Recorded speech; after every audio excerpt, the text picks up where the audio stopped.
Hello, hello, and welcome back for another high-flying episode of XCOM: The Long War. Yeah, our old Sky Ranger is soaring happily along at the edge of the atmosphere after our last mission, Operation Purple Savior Part 2, and spirits are justifiably high.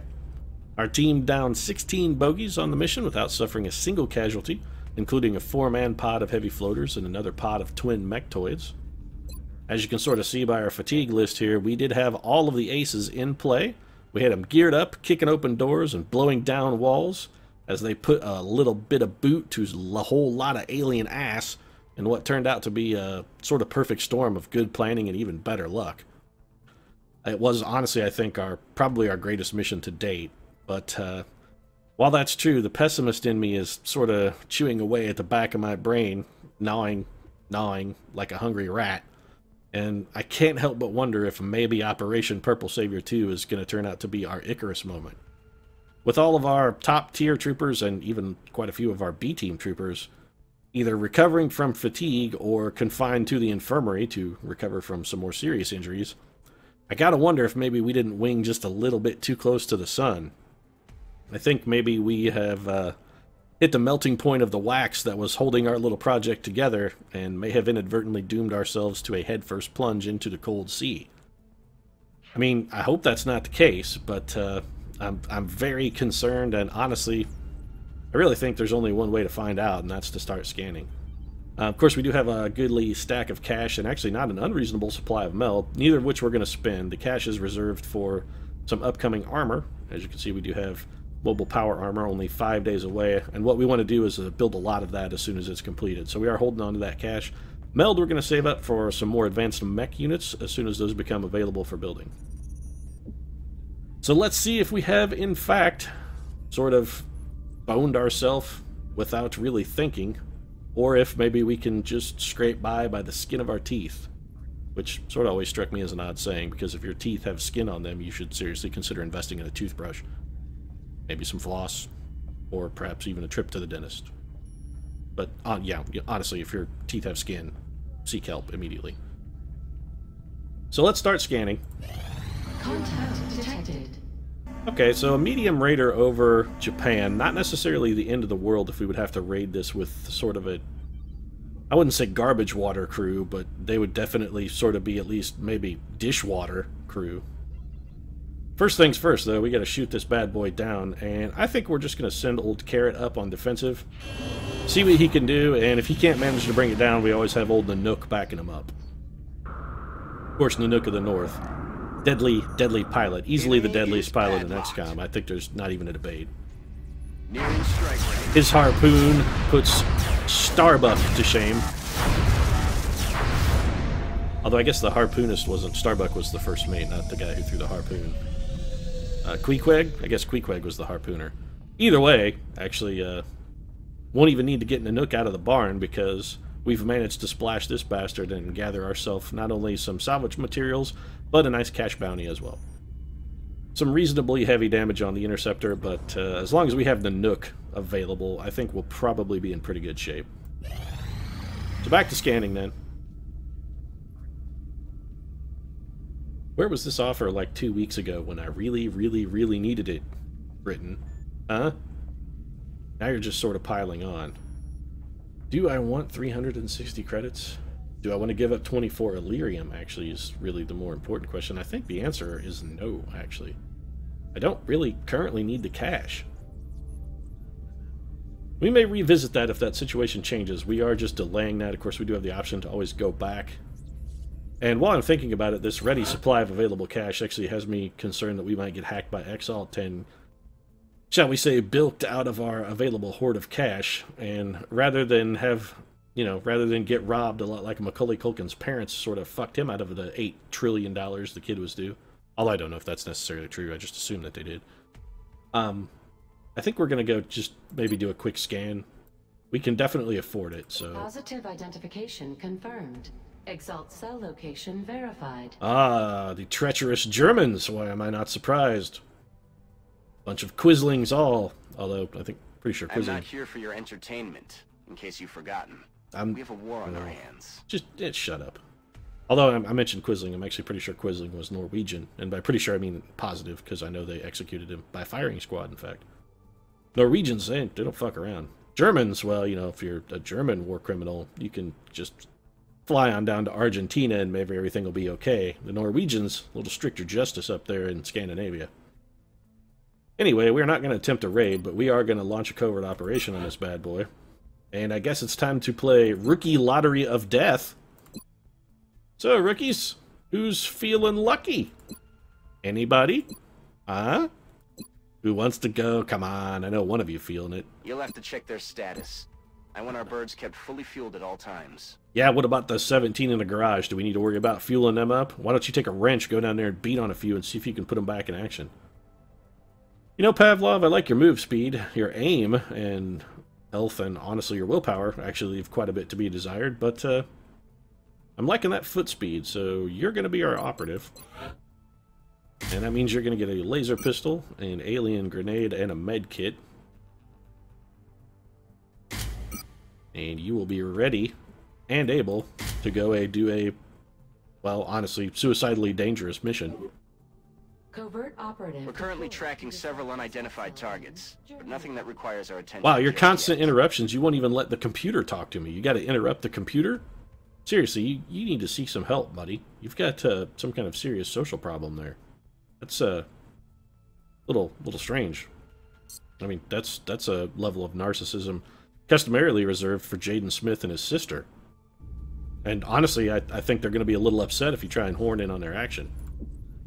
Also, they have weird, creepy, mystical powers and understand the fundamental workings of the universe on a level that elude even men like Stephen Hawking, so you best be careful with who you threaten or they will simply unmake you.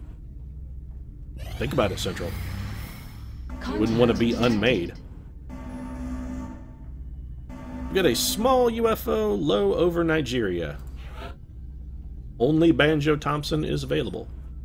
But Banjo will have backup in as little as 3 days.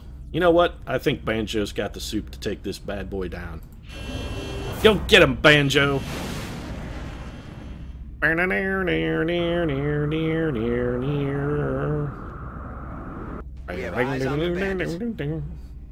Go get him, Banjo. Approaching target. Seriously, banjo music has to be like the most terrifying music of all time, right? I mean, ever since Deliverance became a thing, it's like the scariest shit of all time, right? That's not just me who feels that way. I mean, it can't be. Anyway, Banjo, getting the shit done.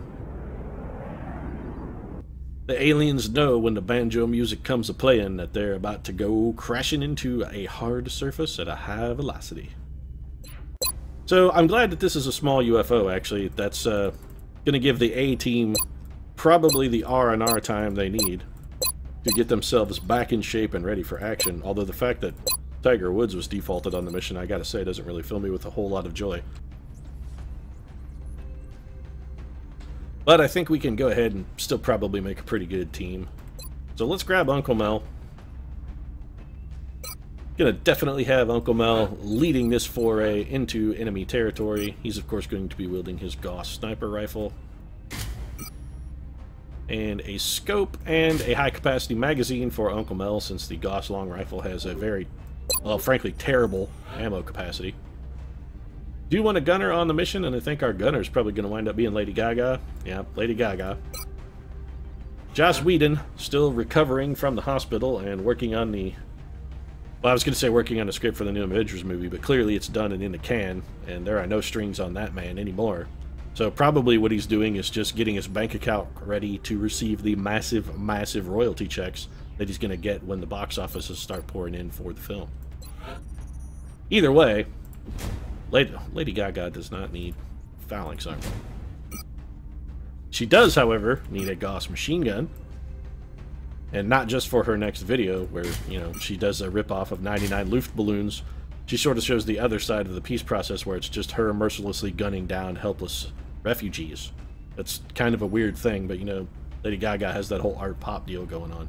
I mean, if she'll wear a suit made out of meat, what's gunning down refugees in a music video? Just, you know, seems like par for the course, basically.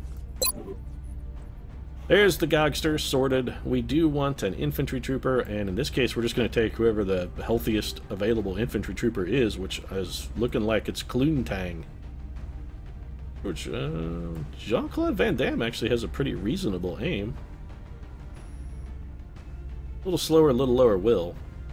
But he is only... You know what? Let's take Cloontang, actually. George Clooney could probably use a promotion, so we're going to give him phalanx armor. You know what? We're going to give Cloontang a regular stock laser rifle instead of the Gauss rifle. I'm concerned about his... You know what? Actually, I'm not. I'm going to give him the Gauss rifle.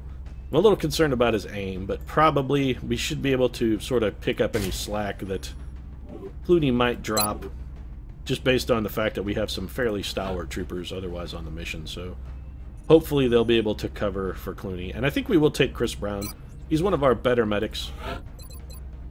Also, Chris Brown has a pretty good aim, so we can equip him with a Gauss rifle as well. That way he's got a good opportunity to contribute. And he has double battle scanners, of course, which are always handy. We do want a scout on the mission as well as an assault trooper, assuming we have an assault trooper that's on their feet and not tired. I know we've got the scout position covered. And I think the immortal Reb Brown probably in a good position to be that scout. So we're going to give Reb Brown phalanx armor. He, of course, will be wielding the Dr. Ann Glass Memorial Shotgun on one of its final missions. And we'll take an arc thrower. It's a small UFO. Capture attempts, not totally out of the question. An assault trooper, and I'm thinking this is probably going to be Miley Cyrus. Jonathan Key Kwan, of course. A little bit sleepy from the excellent work he did on our last mission. And Hannah Twerkin Montana is then going to get the call since Key Kwan is a little bit weary.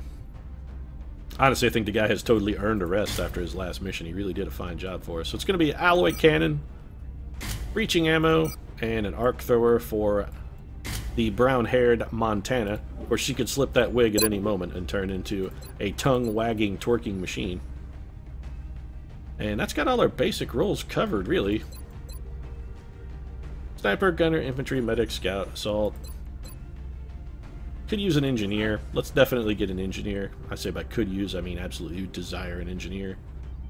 But unless just engineers available are absolute trash, and let's face it, Sung Kang, not exactly absolute trash. You know what? He doesn't have heat warheads. He has repair.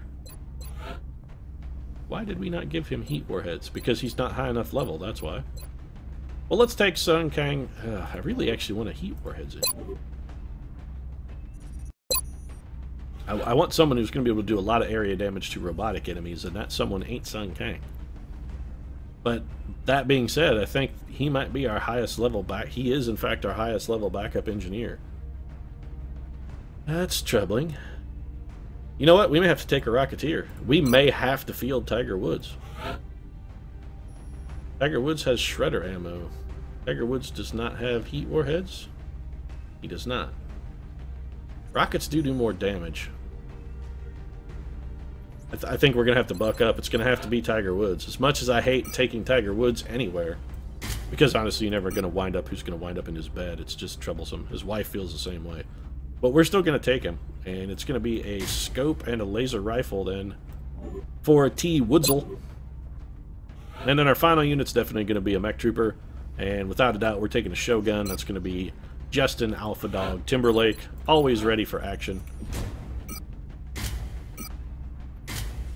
And when I say he's always ready for action, I do mean that sexually, actually. He's considerably less ready to fight aliens on any given day, but when it comes to banging the many fine ladies available, Justin, always ready.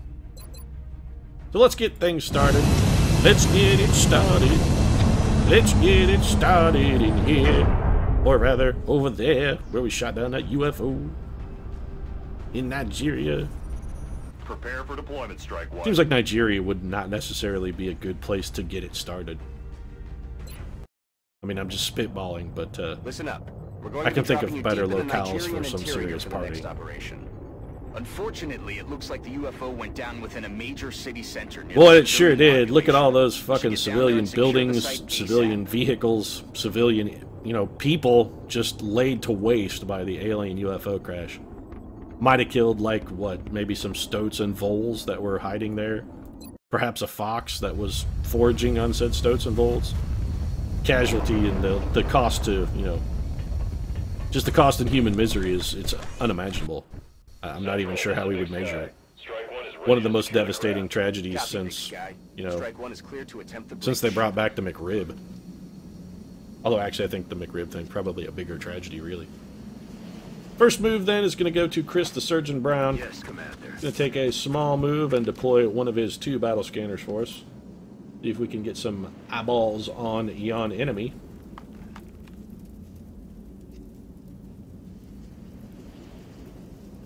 Yeah, that looks good. What do you got there, Surgeon? Anything? Whole lot of jack, little bit of shit. Followed up by some zilch. Let's have the Red Browninator advance. These should all be safe moves then. We've got our battle scanner out. So we sort of know where our area of operations has been defined. And we should be able to feel pretty comfortable advancing anywhere along this route. Let's have Mel Gibson go well forward. Understood. Moving out. We'll get him set up and ready for a little bit of sniping action.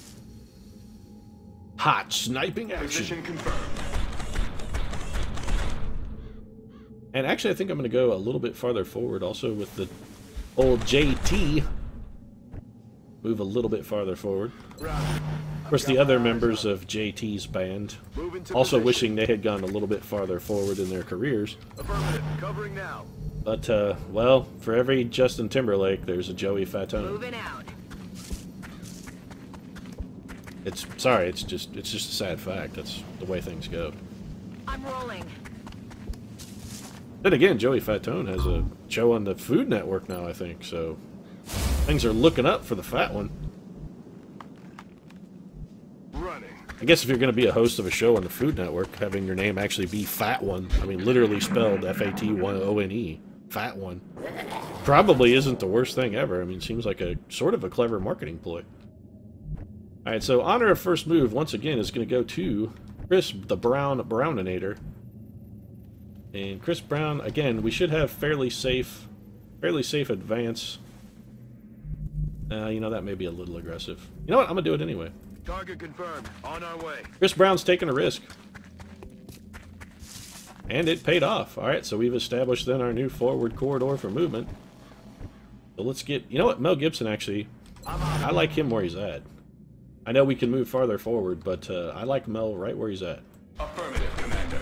So the Alpha Dog advancing, and I'm guessing with the small UFO that we splashed, I'm on it. there's probably only one pod and then the leader. Running. So this could be as few as like 6 aliens. It'd be somewhere between 6 and 8 probably. And we're gonna continue with our strategy here of just very aggressively moving forward. Since there are no enemies revealed yet, Hauling ass. there's really no reason to hang back. If we hang back, we're really just sort of wasting time. Let's do this. Justin Timberlake going to be a half cover element for the Gogster. And Tiger? Running. Tiger! That was my impression of Sagat there. I don't know what to follow that up with for a Rocketeer. Tiger! Rocket just doesn't really have the right feel. What was that? And I can't imagine that Tiger Woods with his shattered knees and sort of sports-destroyed body is uppercutting anybody. So I don't expect you'll be hearing him say Tiger uppercut anytime in the near future. So the Surgeon's going to take a little move behind this log, and he's going to deploy his last remaining battle scanner. And I'm guessing that those floaters are probably over in this neck of the woods, so let's just get that out there and see if we can Scanning target area track now. them down. Well, we have vision on the outsider. Still no peepers on the floaters, but the outsider has been revealed. So let's see if we can maybe set up a little bit of Overwatch action, and then have Mel Gibson snipe that outsider and sort of activate it for us. We're just going to be curious if Mel actually has a shot at it. Alright, from his current angle, he does not. But he should be able to move actually to get an angle on it. Let's do this. So we're going to take Uncle Mel over here behind this tree. Yeah, okay, so we're going to have Uncle Mel set up and ready to work, actually. Where is the Gogster? Gaga? You cannot get where I want you to be. Well, why don't you move to that half cover then? And Hannah Torkin Montana can advance to the full cover. Do not pop that outsider, Hannah Montana. Alright. It's going to be very cross with you if you had popped that unit. Heading out. Like cross enough that I would have grounded you so you would have missed your chance to go to the big dance. It's going to be a steady weapon, actually. Moving out. And that way, if any enemies come in, Old Tiger will be ready to drop a fat rocket on their asses at a moment's notice. Timberlake's going to go in Overwatch. And our first move here is actually going to be to pop that outsider then with Uncle Mel Gibson. So, do your thing, Uncle Mel. Get ready to throw down. Uncle Mel actually even with the fantastic shot to hit, so we're going to go ahead and take it. And Uncle Mel with a very, very rude wake-up call for Mr. Outsider there. Yeah, he's not going to appreciate that, not even a little. So where's the Gogster? Alright, Gaga with a shot. Not a great shot, but she has hollow targeting, so we're going to go ahead and take it. That's fine. We weren't necessarily expecting a hit there. It's just good that Gaga actually put the hollow targeting on our enemy for us. Enemy, of course, is not on Overwatch, so... Let's take old Timby forward. We'll have him take open a shot here. Actually, you know what we're going to do? We're going to have Justin Timberlake destroy his cover. And I'm actually more interested in destroying the cover than I am in really trying to hit the outsider. So let's wreck that cover. And honestly, that should have completely been our first move before we had Gaga fire, but I don't really feel like it's going to be a problem. It was a mistake, but a very minor one, because this guy is so dead, it's not really going to matter. Where is George? George Clooney does not have a shot. God damn your disappointment, Clooney. How is he flanked right there? That actually makes me very, very leery of taking that move, if it's going to leave him flanked. If this spawns floaters, we're probably fucked. So, come on, Clooney, don't bonus. Alright. So, 89% for Cluntang. Cluntang with the finish. Alright, so, Cluntang closing out the mission for us. And honestly, I don't really feel the need to do anything especially stupid here. I'm rolling. So let's just play small. We'll adopt the Mel Gibson adage from hit movie The Patriot, and that is aim small, miss small. Roger that. You know, old Reb Brown actually could probably move forward a little bit, however. Rebinator's going to go in Overwatch.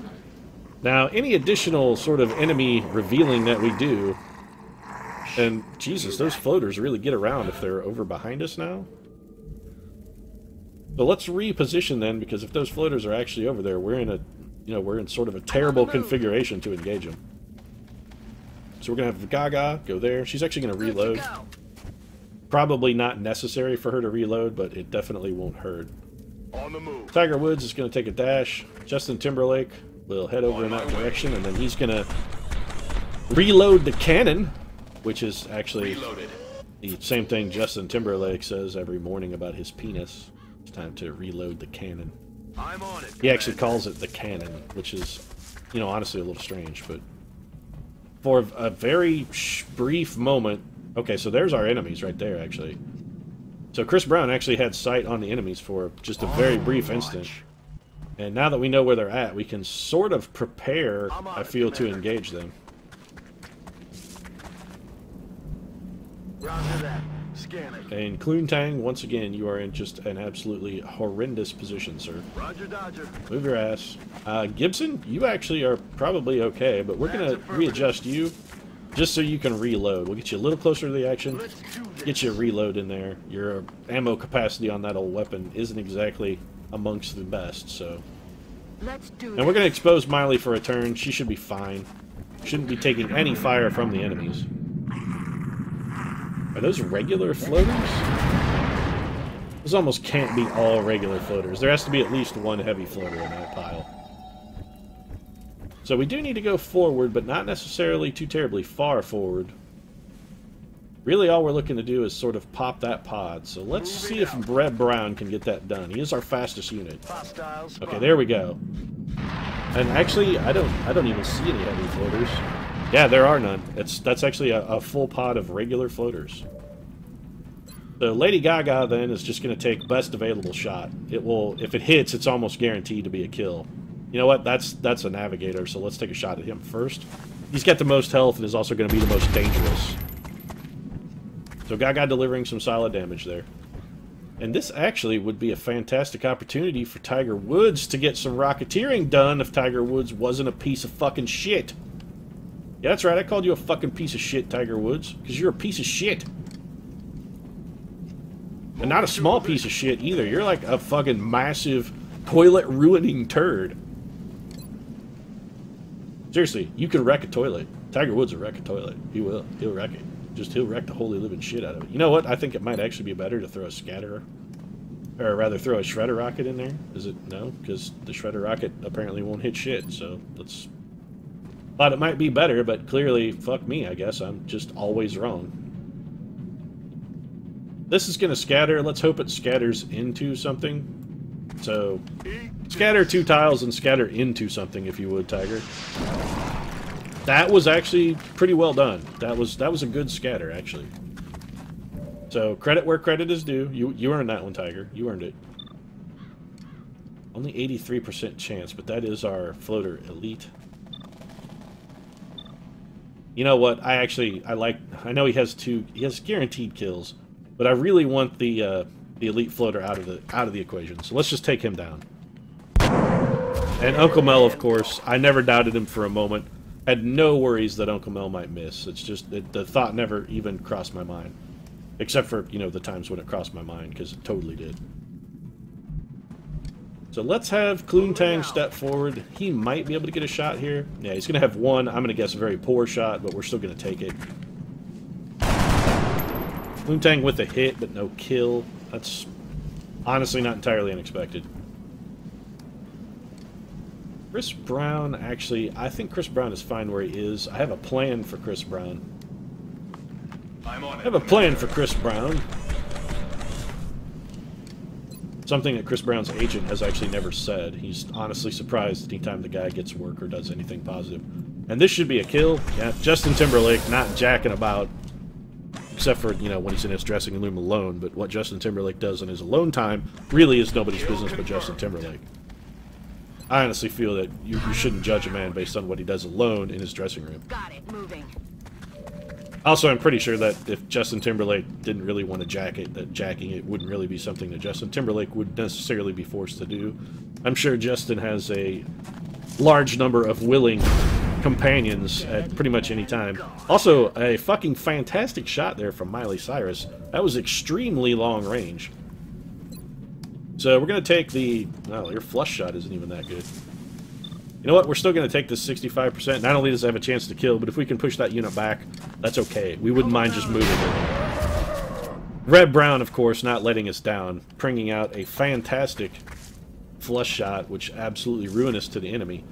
And we can get one smoke grenade to cover our entire team with the exception of Chris Brown. So Chris Brown taking perhaps the first selfless action of his entire life. And he's doesn't get to go on Overwatch. Honestly, that may be the first selfless thing that Chris Brown has ever done. And that's not to judge the man, because I'm in no position to judge him, except that he's a fucking piece of shit. I also sort of a piece of shit, so I mean, I guess it's more like recognizing your own. Justin Timberlake still managing to take a hit despite being basically in a smoke grenade and a mech unit, but whatever. 5 damage to the armor, not really a problem for old Timby. He's cool. 73% from Uncle Mel to score another kill, and he's going to rack it up. Kill confirmed. Uncle Mel delivering some devastating work with that heavy Gauss, or that Gauss long rifle that he has. Of course, the Gauss weapons do provide effectively against robotic enemies. They count as having heat ammo, even though they don't. And I'm a stupid, stupid man. Damn, that was close. I really, really need to start paying attention to when the enemies are fucking on Overwatch, because, well, hey, I just throw caution to the wind and run around like a fucking jackass. And, I would say eventually it's going to burn me, but I can't even say that eventually it's going to burn me, because it's already fucking burned me. Miley, can you get close enough to that guy for a capture attempt? No, alright. Oh, Miley can't. Miley just ran and... Okay, I guess she can't run and gun again because she just did, so... Tiger Woods, this one's on you, my friend. I would very much like for you to hit this guy. Or at least hit near enough to him to do enough damage to kill him. Thank you for failing in every capacity possible. I need you to do 5 damage to 1 unit, and that was asking too much. Fortunately, George Clooney, there with his mop and bucket. Out of rounds. Well, I was going to say ready to clean up your mess, but George Clooney actually shitting the bed far worse than you would ever have considered doing. Clooney. Fucking bastard. We're going to hold off on Chris Brown. Let's have Reb Brown, the member of our team who isn't a... Well, actually, Reb Brown's going to be our capture unit. So we have Hannah Montana. You know what, Miley? You're going to have to do something that's at least a little dangerous. I'm rolling. You're going to expose yourself to a flank, and I need you to be able to alloy cannon this guy away. Okay, thank you. We've asked Miley to take 2 shots, and she's hit both of those shots. I can't really complain about her output or performance. That's pretty well done. Now what we would ideally like is for Timberlake to drop this guy down to 1 wound. Pretty sure this is going to kill him, though. Yeah, that's not unexpected, actually. All mission objectives complete. Alright, well... Didn't actually get a we had a chance for capture, but I have floaters. Actually, I think I have like 1 or 2 already captured, and I'd much rather have a mission where no one was injured than just an extraneous floater who has a carbine that I'm not hugely interested in anyway. So, that mission complete, Operation Flying Chant. A complete success. Apparently, the secret to that mission was packing a bunch of Gregorian monks into the Sky Ranger to sort of keep us company as we went along on the mission. Apparently, their soothing, calm, repetitive, mantra-like tones were just the right mood setter that our troopers needed to settle down and deliver solid work for us. So, 3 promotions on the mission as well. That's excellent. I'm very well pleased with that. So, the Surgeon, Extra Conditioning, Ready for Anything, and Sprinter. I'm actually seriously considering Sprinter. With the battle scanners, Ready for Anything is just so good, though. And it has stat bonuses. Man, if Sprinter just added like 2 will, I would take it. Extra Conditioning is just trash. It's 2 aim and 1 will. Meh. I'm going to take Ready for Anything. It's just better. So, Cluntang then. Cluntang's going to be taking Opportunist, I think. Cluntang is designed to be an Overwatch guy. So, yeah. Yeah, Ranger is... I do like Ranger, it's very good, but we're getting to the point now where the extra 1 damage on our weapons isn't really that big a deal. We have just base weapons that do enough damage that Cluntang can go Opportunist for us. So it's going to be Opportunist for Cluntang, and also, you know, Hollywood Opportunist. Cluntang's ready to swoop in on an available lady at any moment. And I know you're saying, hey, George Clooney's married now, and I stand by my guns. I don't want to be the guy who say it's, you know, the guy who says it's not gonna last, but George, it's not gonna fucking last. And of course, Mel Braveheart Gibson achieving the maximum rank, our first trooper to be fully promoted. Well done, Sir Mel Gibson. Honestly, I think at this point you should be knighted if you have not been knighted. In the Zone is very good.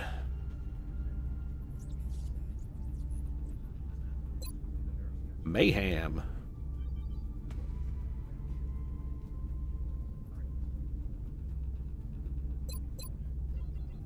Additional cover damage.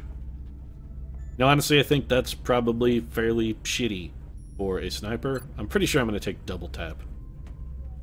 And by pretty sure, I mean basically certain that I'm going to take double tap.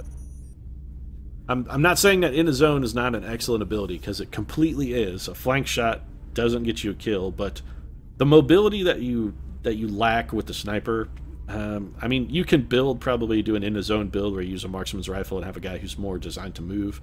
But that's not Mel's bit. He's not built to move. Mel's built to camp in some form of cover and take advantage of squad sight. And when it comes to that, honestly, I feel that double tap is just, it's going to produce more extra shots than in the zone will.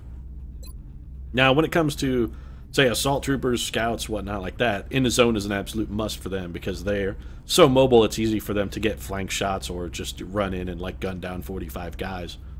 But for Mel, as slow and honestly with the low ammo capacity that he has, in the zone is not necessarily going to be huge anyway, because double tap can effectively empty his weapon when he's using the Gauss. So we're going to go double tap. And if you're not buying my justifications, hey, feel free to tell me that I'm wrong, and you're totally entitled to your opinion, and odds are you're probably better at the game than I am, so most likely you're right.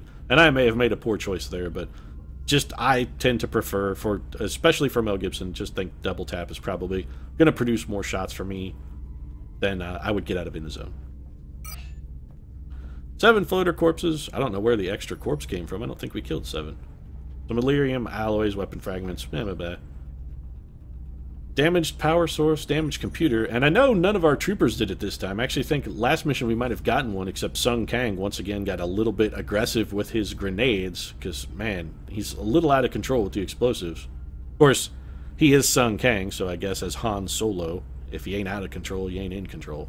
But still, this time legitimately damaged by the crash, because no one even went into the ship, so they could not possibly have destroyed them. 5 meld, which honestly is actually I'm quite stoked about, despite the fact it's only 5 meld. 10 weapon fragments, which I use to wipe my ass at this point. And that's everything taken care of. Now, we do have 639 credits. How long until our armor project is done? 3 days. Okay, well, I was going to consider spending a little bit of that cash, but with only 3 days till Mober Power Armor, and we do have a Covert Op coming up in 5 days, we're not going to have our armor ready for that, which actually is a little bit troubling. I think my feelings on Exalt missions are well documented at this point. But nonetheless, let's go ahead and wrap things up. Of course, if you enjoyed the episode, feel free to drop a like down in the comments section. Your support really does mean a world to us. And if you'd like more daily XCOM, feel free to subscribe as well. We'd be happy to have you. And we'll see you again soon.